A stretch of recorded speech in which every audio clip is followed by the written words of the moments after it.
ప్రారంభంలోనే ఉన్నారనుకోండి సాధకులు, మరిచిపోయి గుర్తు చేసుకుంటూ ఉండాల్సి వస్తుంది. భగవంతుడిని, గురువుని, పరమాత్మని గుర్తు చేసుకోవాలి. లేదా బాగా దృఢమైందనుకోండి, కాస్త ఎక్కువసేపు వాళ్ళు స్మరణలో ఉంటారు. ఇంకా బాగా వాళ్ళకి బలపడింది అనుకోండి ఈ జ్ఞానం, ఎప్పుడూ అదే స్థితిలో ఉండిపోతారు కదా. ఇట్లా 3 రకాలుగా సాధన, తీక్ష్ణ, మధ్యమ, మంద, 3 సాధనలు ఉన్నాయి కదా. ఆ 3 ప్రకారాలుగా చూసినప్పుడు అదూరం, దూరంగా లేడు కానీ దూరంగా ఉన్నట్టుగా అనిపిస్తున్నాడు.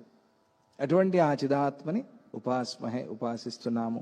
ఆలోకం, ఆలోకం బహిరంతస్థం, బయట లోపల కూడా అంతటా వ్యాపించి ఉన్న ప్రకాశస్వరూపమైనది. లోపల ఉంది ప్రకాశం, బయట ఉంది ప్రకాశం. ప్రకాశం ప్రకాశాన్ని చూస్తోంది.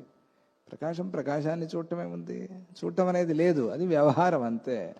లోపల ప్రకాశమే, బయట ప్రకాశమే అయినప్పుడు ఇంకా ప్రకాశం ప్రకాశాన్ని చూడటమే ఉంది అక్కడ, ఆ ప్రశ్నే లేదు. కానీ వ్యవహారం కోసం అట్లా చెప్తూ ఉన్నామంతే. అందుకనే ఆలోకం బహిరంతస్థం, లోపల బయట కూడా ప్రకాశ స్వరూపంగానే ఉన్నది. ఆ చిదాత్మ ఆత్మ వస్తువులో ఉంటూ ఉన్నది అంటే సాక్షి రూపంగా ఉన్నది అనే అభిప్రాయం. స్థితం స్వాత్మ వస్తుని, నిజానికి ఆత్మయే కాబట్టి, చిదాత్మ పరమాత్మ ఆత్మే కదా, ఆత్మే కాబట్టి చాలా దగ్గరగా ఉన్నది. భగవంతుడు పరమాత్మ అందరికన్నా అన్నిటికన్నా దగ్గరవాడు, ఎందుకంటే ఆత్మస్వరూపమే. నీకు అతి దగ్గర వాళ్ళు ఎవరు? నువ్వే. నీకు నువ్వు చాలా దగ్గరవాడివి. నీకన్నా దగ్గర వాళ్ళు ఎవరు లేరు నీకు, నీ తర్వాత ఎవరైనా కూడా. ఎందుకు అంటే నువ్వే పరమాత్మ స్వరూపం కాబట్టి అదూరమపి దూరస్థం, ఆత్మస్వరూపమే అయ్యి చాలా దగ్గరగా తానే అయి ఉన్నప్పటికీ కూడా దూరస్థం, ఏదో దూరంగా ఉన్నట్టుగా కనిపిస్తూ ఉన్నవాడు. దూరంగా లేడు, దూరంగా ఉన్నట్టుగా కనిపిస్తూ ఉన్నవాడు. అద్దంలో చూసుకుని ఏదో నేను అక్కడున్నాను అని అనుకున్నట్టుగా, నువ్వు అక్కడున్నావా? ఇక్కడున్నావు కానీ అద్దంలో చూసుకుని ఏమనుకుంటావు? నేను అక్కడున్నాను అనుకుంటున్నావు. ఆ సమయంలో అనిపించిందా లేదా? నువ్వు ఎక్కడున్నావు? అద్దంలో లేవు, ఇక్కడే ఉన్నావు. నీకు నువ్వే దూరంగా అనిపిస్తున్నావు. అదిగో ఆ అద్దాన్ని చూసి మళ్ళీ అది మాయలో పడిపోయి అద్దానికి మేకప్ చేసి వెళ్ళిపోతే ఎట్లా? అద్దానికి బొట్టు పెట్టి అద్దానికి పౌడర్ పూస్తే అయిపోయింది కథ. అట్లా కూడా మాయలో పడిపోతూ ఉన్నారు. ఎందుకు? జ్ఞానం లేకపోవటం వల్ల. అందుకనే ఈ బింబాన్ని, ఆ ప్రతిబింబ న్యాయాన్ని బాగా మనం కూలంకషంగా చెప్పుకున్నాం, బాగా అర్థం చేసుకోవాలి. అట్లా ప్రతిబింబం అనేది ఏముంది బింబం లేకపోతే? ప్రతిబింబం అనేది లేనే లేదు.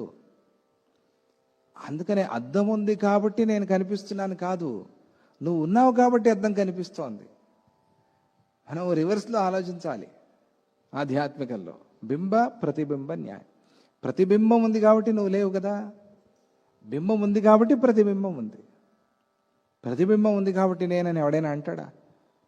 నువ్వు ఉన్నావా? ఉన్నాను. ఎట్లా చెప్తావు అంటే నేను అద్దంలో కనిపిస్తున్నాను కాబట్టి ఉన్నాను అని ఎవరైనా అంటారా?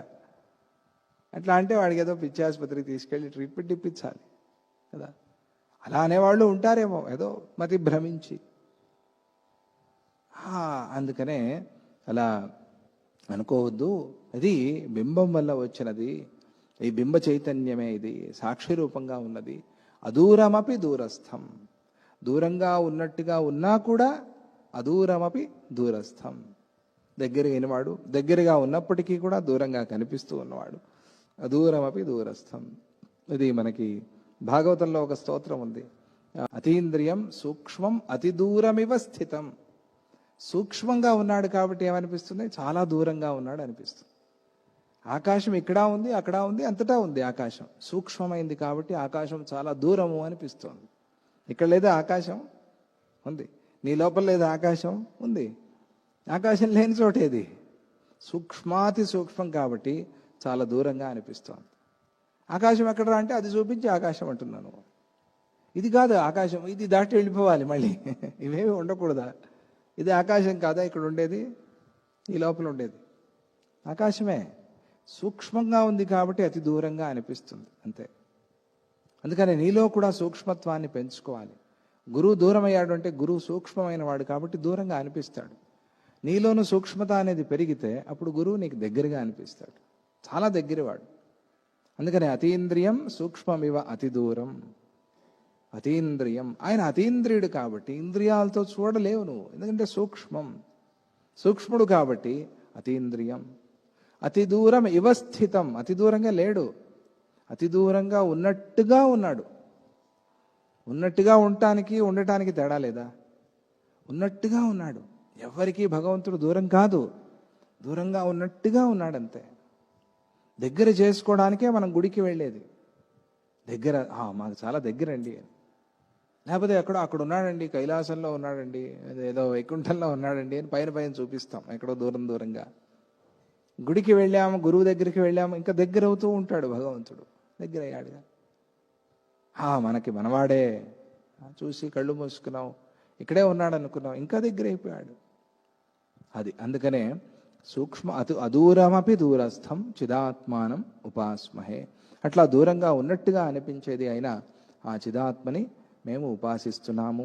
మాధుర్యాదిషు మాధుర్యం, తీక్ష్ణాదిషు చ తీక్ష్ణతాం, గతం పదార్థ జాతేషు చిదాత్మానముపాస్మహే. తీయటి పదార్థాల్లో ఉండేటువంటి మాధుర్యం. ఇంకా ఆయన వ్యవహారాలు చేసి ఆయనకి ఆకలేసి భోంచేయాలిగా జీవన్ముక్తుడు. భోంచేస్తున్నప్పుడు ఏమనుకుంటాడు అంటే, తిన్నప్పుడు ఉండే పదార్థాల్లో మాధుర్యం అది పరమాత్మే. బాగుంది అనిపించింది ఆయనకి పాయసం. ఈరోజు పాయసం బాగా చేసావమ్మా అన్నారు. జీవన్ముక్తత పోయింది ఆయనకి. ఈయనేమిటండి పాయసం బాగుంది అంటున్నాడు, ఈ జీవన్ముక్తుడు కాదు ఈయన అనటానికి అవుతుందా? కాదు. ఎందుకు అవ్వదు అంటే, ఆయన ఆ పాయసంలో ఉండే తీయదనం కూడా పరమాత్మగానే చూశాడు.